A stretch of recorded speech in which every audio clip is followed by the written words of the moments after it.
কেশিয়ারিতে বেহাল রাস্তা সংস্কারের দাবিতে রাস্তায় গাছ রোপণ করে বিক্ষোভ গ্রামবাসীদের। পশ্চিম মেদিনীপুর জেলার কেশিয়ারি ব্লকের জামদি গ্রামে দীর্ঘদিন ধরে বেহাল অবস্থায় পড়ে থাকা একটি গ্রামীণ রাস্তা সংস্কারের দাবিতে অভিনব প্রতিবাদে সামিল হলেন স্থানীয় বাসিন্দারা।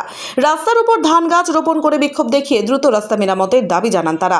স্থানীয় সূত্রে জানা গিয়েছে, প্রায় 2 কিলোমিটার দীর্ঘ এই রাস্তার অবস্থা দীর্ঘদিন ধরেই অত্যন্ত খারাপ। গ্রামবাসীদের অভিযোগ, বিগত তৃণমূল সরকারের সময় থেকেই রাস্তা সংস্কারের দাবিতে একাধিকবার গ্রাম পঞ্চায়েত ও ব্লক প্রশাসনের কাছে আবেদন জানানো হলেও কোনো স্থায়ী ব্যবস্থা নেওয়া হয়নি। বর্ষার সময় পরিস্থিতি আরও ভয়াবহ হয়ে ওঠে।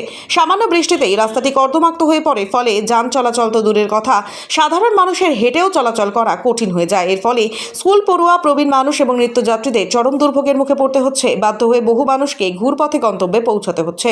গ্রামবাসীদের অভিযোগ, বছরের পর বছর শুধুই আশ্বাস মিলেছে, কিন্তু বাস্তবে রাস্তা সংস্কারের কোনো কাজ শুরু হয়নি। তাই প্রশাসনের দৃষ্টি আকর্ষণ করতে এদিন রাস্তার উপর ধান গাছ রোপণ করে বিক্ষোভে সামিল হন তারা।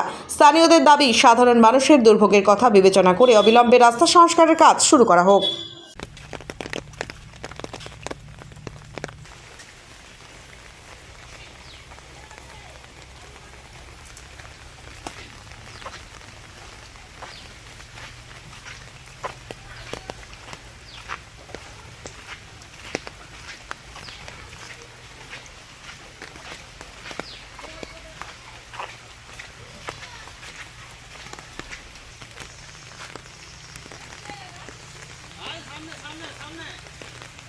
जिगर मैं हो गया दीवाना।